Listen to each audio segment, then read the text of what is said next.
आचारः परमो धर्मः, आचारः परमं तपः, आचारः परमं ज्ञानम्, आचारात् किं न साध्यते। सदाचारं साधयन्तः परमं तपः भजन्तः सज्जनाः समीक्षकाः गवीषद्विवेदी सप्रणामम् उपस्थितः अत्र। नवविचार संसिक्तं नवाचार संयुक्तं वार्तावल्याः नवम क्रमं समादाय अत्र सनमनं समुपस्थिता एषा अहं लता। लते, नवविचार संयुक्तः नवाचार संसिक्तः क्रमः तु नूनम् एव भविष्यति अद्य। सर्वादौ कार्यक्रमे किं विशिष्टं प्रस्तोष्यामः, प्रथमं तद्विषये संसूचयामः। अवश्यं। दर्शकाः यथा जानन्ति भवन्तः, सर्वादौ मंगलार्थ प्रतिपादकेन सुभाषितेन एव कार्यक्रमः समारभते। सिंहः शिशुरपि निपतति मदमलिनकपोलभित्तिषु गजेषु प्रकृतिरियं सत्त्ववताम्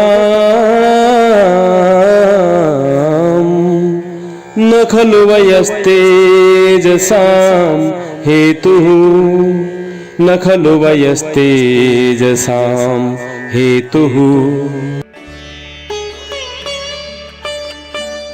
एक सिंह शावक भी बिना किसी भय और झिझक के एक मदमस्त हाथी के दीवार के समान बड़े और मलिन कपोलों को लक्ष्य कर आक्रमण कर देता है, क्योंकि तेजस्विता का कारण आयु नहीं अपितु पराक्रमियों का तो यह स्वभाव ही होता है। Even a cub of a lion fearlessly and unhesitatingly attacks the wall like dirtied cheeks of a frenzied elephant. This is due to the inherent nature of powerful and courageous living beings, and not at all due to their age and strength. पराक्रम प्रबोधकं सुभाषितमेतत् संसारे समाचर्यमाणं वीरता विषय माहात्म्यं स्मारयति माम्। एतत् हि सम्यक् स्मरणम्। दर्शकाः, साम्प्रतं देश विदेशेभ्यः संकलिताः गत साप्ताहिकीः मुख्याः घटनाः अत्र सविशेषं प्रस्तुमः प्रवाही स्वरेण। प्रधानमंत्री नरेंद्र मोदी अस्ति जापान प्रवासे। तत्र जापानस्य प्रधानमन्त्रिणा फुमियो किशिदा इत्यनेन सह हिरोशिमायां कृतवान् द्विपक्षीयां वार्तां।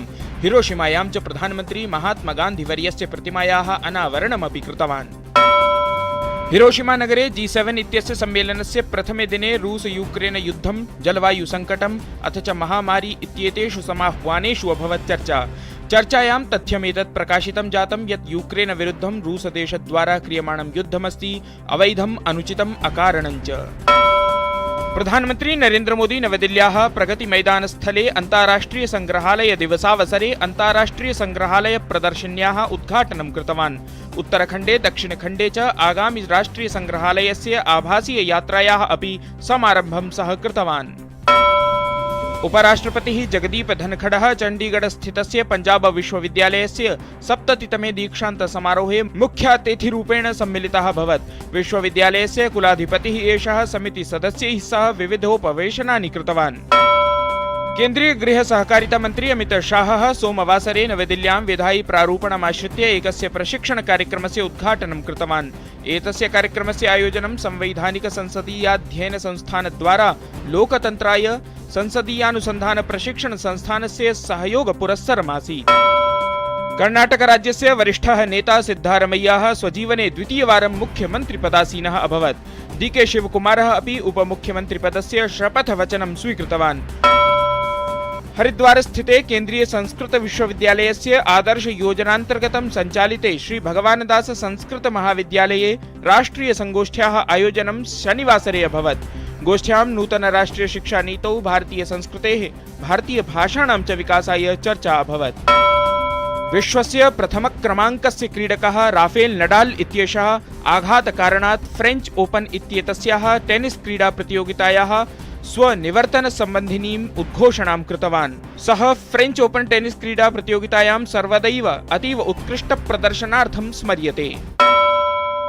सद्यः प्रस्तुतेषु घटनाक्रमेषु पुनः स्मृतं मया। तत् किं विशिष्टं पुनः स्मृतं भोः? एतदेव यत् उदीयमानः भारतदेशः अनेकैः क्षेत्रैः सममेव प्रविधि क्षेत्रे अपि तथैव सततं समुदीयमानः अस्ति इति। चितं गवीष यूनां देशः अस्ति भारतदेशः।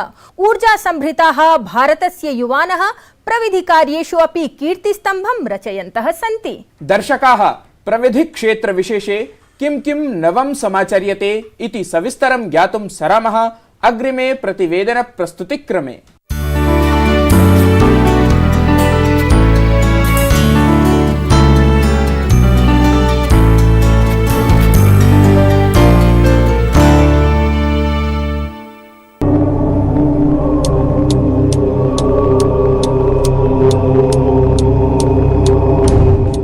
वर्षम् 98,1920 मे मासिकः च 11 दिनाङ्कः।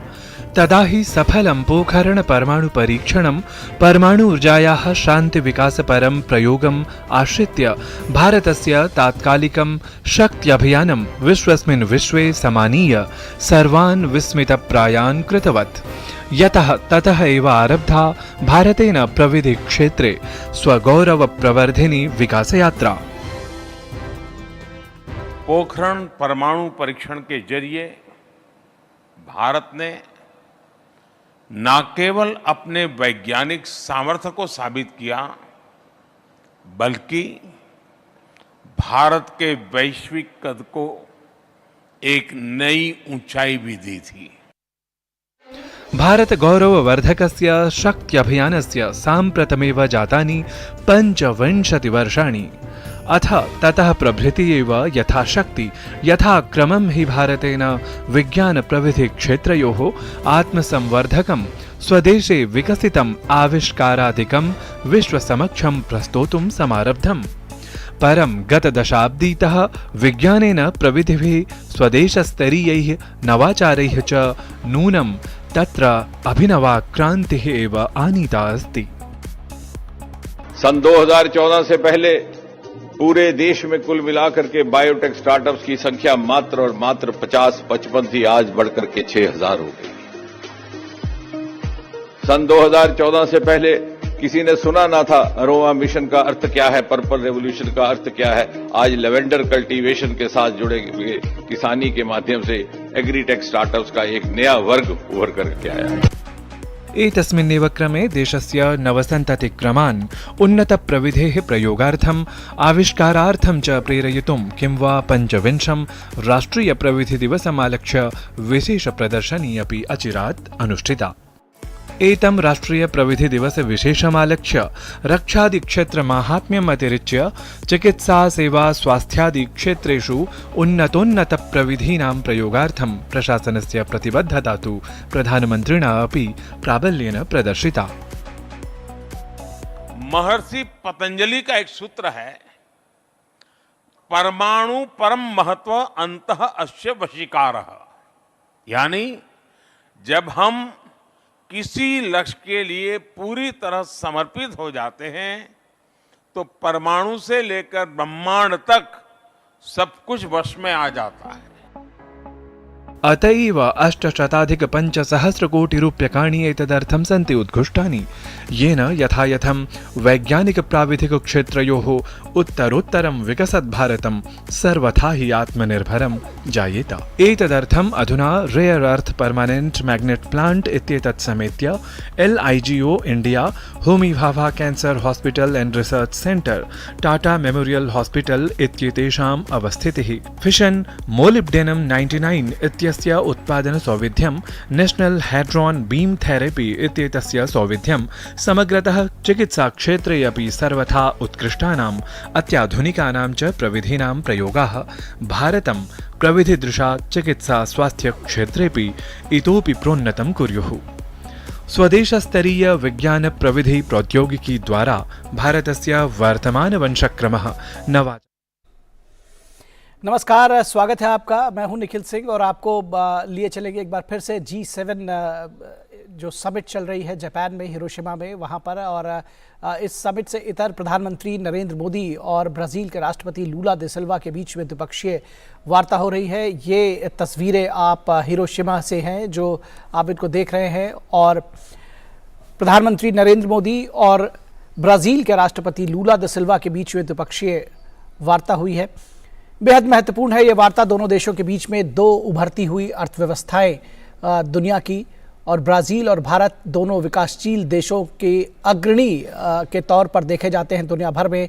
और ऐसे में इन दोनों देशों की जो दोस्ती है, जो सद्भाव है, मित्रता है, वो बहुत मायने रखती है। तो बेहद महत्वपूर्ण है दोनों देशों के बीच की ये वार्ता। और प्रधानमंत्री नरेंद्र मोदी इस वक्त जापान के हिरोशिमा के दौरे पर है, जहां पर G7 शिखर सम्मेलन जारी है। और इस शिखर सम्मेलन से इतर प्रधानमंत्री जो तमाम राष्ट्राध्यक्ष हैं, विश्व के नेता हैं, उनके साथ में द्विपक्षीय वार्ताएं कर रहे हैं। ये तस्वीरें जो अभी आपने देखी वो ब्राज़ील के राष्ट्रपति लूला दा सिल्वा के साथ प्रधानमंत्री नरेंद्र मोदी की मुलाकात और द्विपक्षीय वार्ता से जुड़ी हुई थी। दोनों देशों के बीच में विदेश व्यापार, वाणिज्य और पीपल टू पीपल कॉन्टैक्ट से जुड़ी हुई तमाम अहम मुद्दे हैं जिन पर वार्ता की संभावना जताई जा रही है। तो प्रधानमंत्री नरेंद्र मोदी हिरोशिमा में आयोजित हो रहे G7 शिखर सम्मेलन में शिरकत करने के लिए इस समय हिरोशिमा में मौजूद हैं। और इस वार्ता से इतर तमाम जो द्विपक्षीय वार्ताएं हैं वो चल रही हैं। आज प्रधानमंत्री नरेंद्र मोदी ने ब्रिटेन के राष्ट्रपति ऋषि सुनक से वार्ता की, और उसके बाद अब ब्राज़ील के राष्ट्रपति लूला दा सिल्वा के साथ उनकी द्विपक्षीय वार्ता हुई है। और आइए एक बार फिर से आपको वार्तावली की तरफ ले चलते हैं। young minds to innovate इत्युद्घोषम् उररीकृत्य किं वा एतस्य प्रविधिवर्षस्य कृते ध्येयं मनसीकृत्य प्रवर्धते। एवं हि नूनं गतदशाब्दीतः नवाचारैः प्रविधिपरैः प्रयोगैः प्रवर्धमानं भारतं सर्वैः अक्षिसात् अस्ति क्रियमाणम्। वार्तावली वृत्तं DD न्यूज़।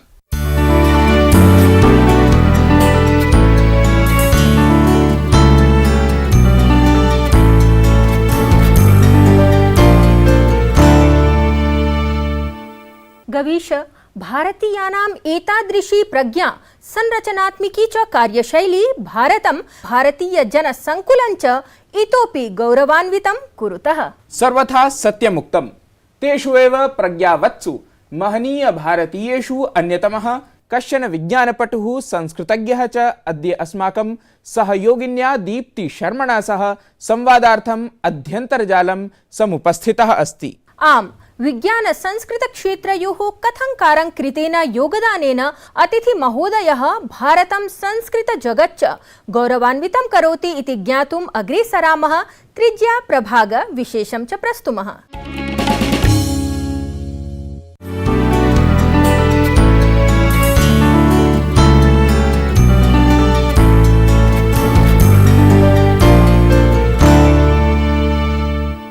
प्रिय वीक्षकाः, अद्य अस्माभिः सह संवादाय अतिथित्वेन समुपस्थितः अस्ति डॉक्टर अनिल कुमार गौरीशेट्टी वर्यः।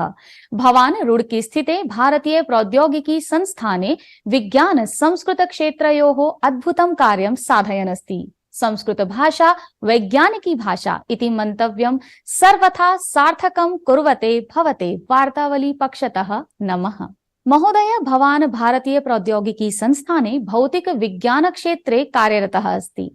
अस्मत् दर्शकेभ्यः स्वकार्यक्षेत्र विषये सविस्तरेण बोधयतु कृपया।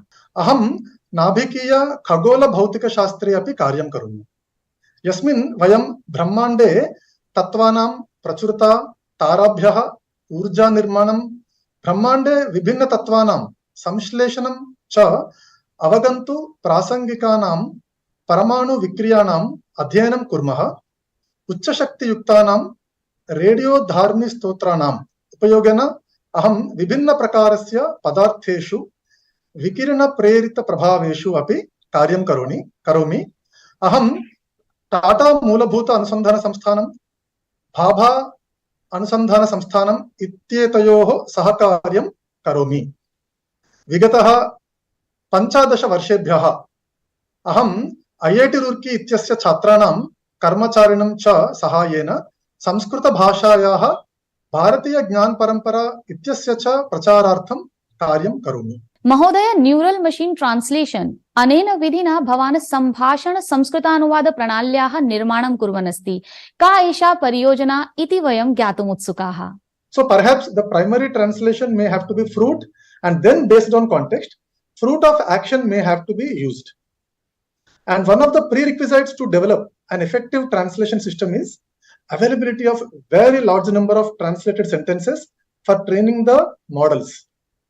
And in our project, which we are doing in collaboration with IIT Bombay, Ganesh Ramakrishnan Mahodayana Saha, we propose to generate the required data set of translated sentences as well as develop an automatic translation system for both Sanskrit Hindi and Sanskrit English. And we are trying to develop a bilingual corpus of Sanskritam Hindi sentences and extend them to major Indic languages for development of automatic translation systems from Sanskrit to Indic languages. So to summarize, we have following objectives in this project: to generate a corpus with millions of Sanskrit to Hindi and Sanskrit to English sentences, and develop a Sanskrit to Hindi translator using neural machine translation, and develop a Sanskrit to English translator and investigate translation to other Indic languages via two-step translation using Sanskrit to Hindi translator. महोदय, अद्यत्वे अनेकेषु भारतीय प्रौद्योगिकी संस्थानेषु भारतीय ज्ञान प्रणाल्याः विभागानां स्थापना क्रियमाणा अस्ति।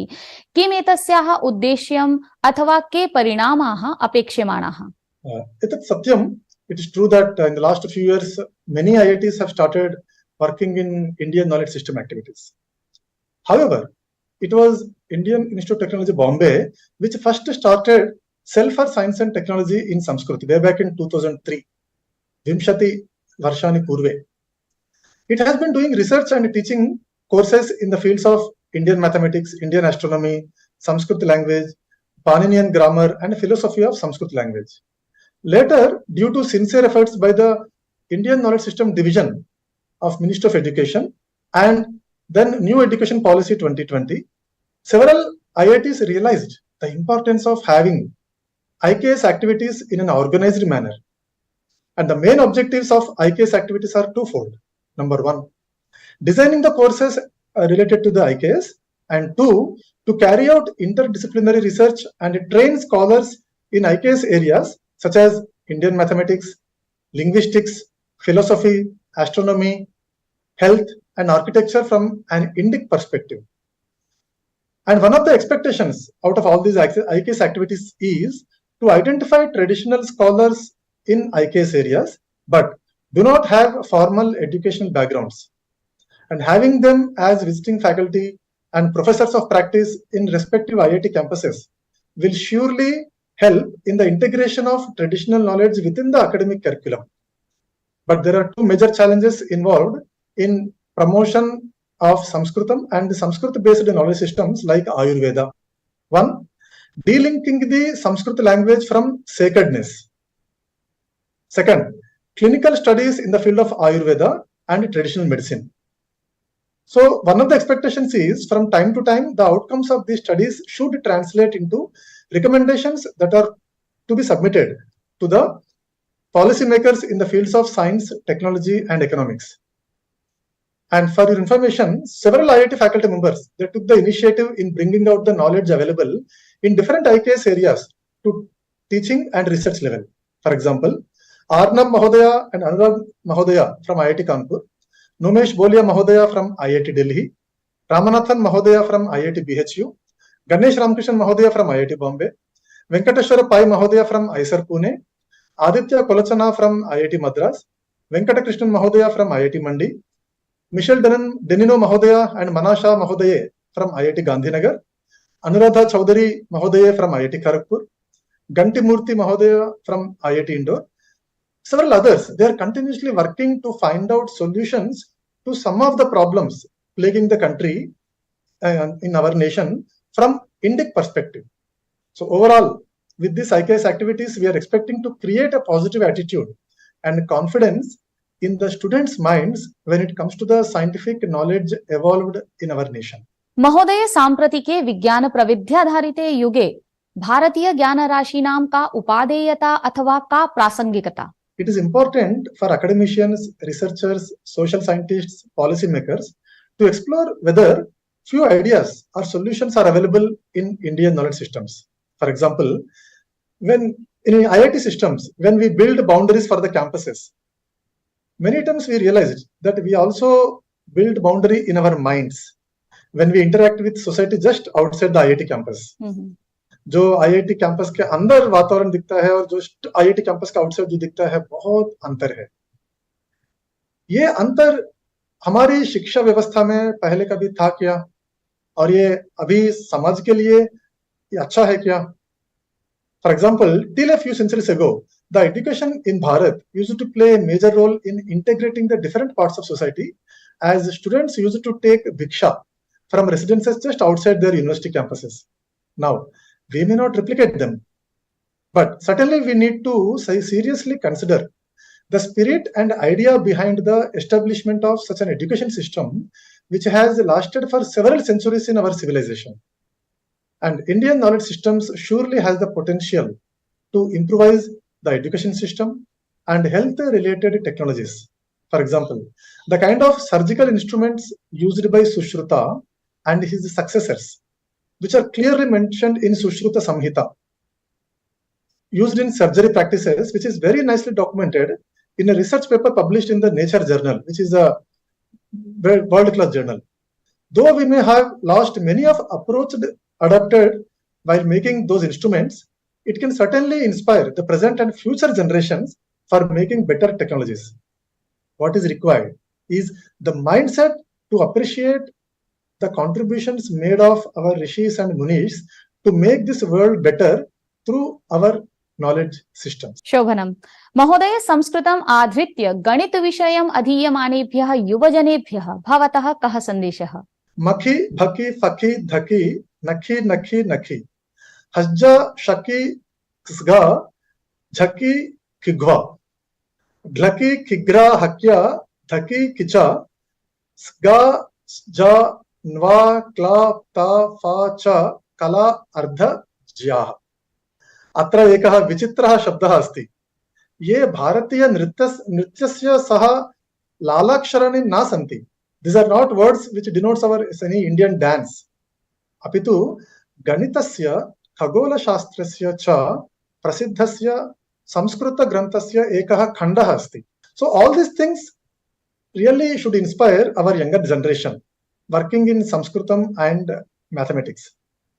In particular, संस्कृते कार्यं कुर्वतां युवानां कृते अहं मम व्यक्तिगतम् अनुभवं साझा कर्तुम् इच्छामि। मातृभाषा शुद्धिं वर्धयति। इदं प्रभावी एकीकरणकारकेषु अन्यतमम् अस्ति। Sanskrit can be very effective integrating factor in our nation. भारतीयत्वात् संस्कृतं शिक्षितुं प्रवर्धनं च अस्माकं स्वकीय दायित्वम्। For example, भारत माइनस संस्कृतम is equal to India.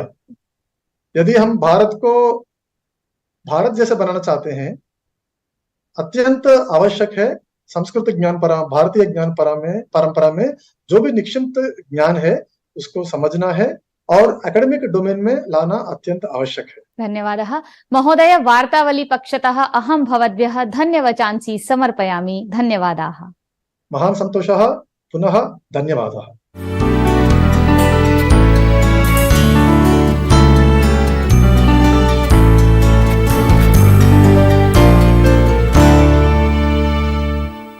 साधु उत्तमः एषः संवादः। भारतस्य भारतीयानां च संरचनात्मिका प्रज्ञा न हि केवलं भारते प्रत्युत निखिले अपि संसारे अस्मान् गौरवान्वितं करोति। दर्शकाः साम्प्रतं कार्यक्रमे अग्रेसरामः। नवं स्पर्धागीतं च पुनः स्मारयामः। लते किमस्ति एतस्मिन् सप्ताहे नवं स्पर्धागीतम् इति स्मारयतु कृपया। वीक्षकाः, ये जो चिलमन है दुश्मन है हमारी इत्येतदस्ति साप्ताहिकं स्पर्धागीतम्। ये जो चिलमन है दुश्मन है हमारी, कितनी शर्मीली कितनी शर्मीली दुल्हन है हमारी। दर्शकाः, एतस्य मोहम्मद रफी स्वर विभूषितस्य गीतस्य गेयतानुकूलं संस्कृतानुवादं विधाय यथा शीघ्रं दिनद्वयाभ्यन्तरे एव प्रेषयितुं निवेद्यन्ते भवन्तः। ततः परम् एतस्य मासस्य 27 दिनाङ्के गीतानुवादस्पर्धायाः विजेतुः नाम्नः उद्घोषणा करिष्यते अस्माभिः। तावत् कार्यक्रमः कथमिव भवतां कृते रोचकः ज्ञानवर्धकः च सिद्ध्येत तदर्थं स्वीय प्रतिक्रियाः अवश्यं प्रेषयन्तु। अधुना अङ्कस्य अवसानवेला अत्रैव विरामं सूचयति। अतः पुनरपि अग्रिमे सप्ताहे अभिनवम् अङ्कम् आनेतुम् अधुना आज्ञापयन्तु अस्मान्। नमो नमः।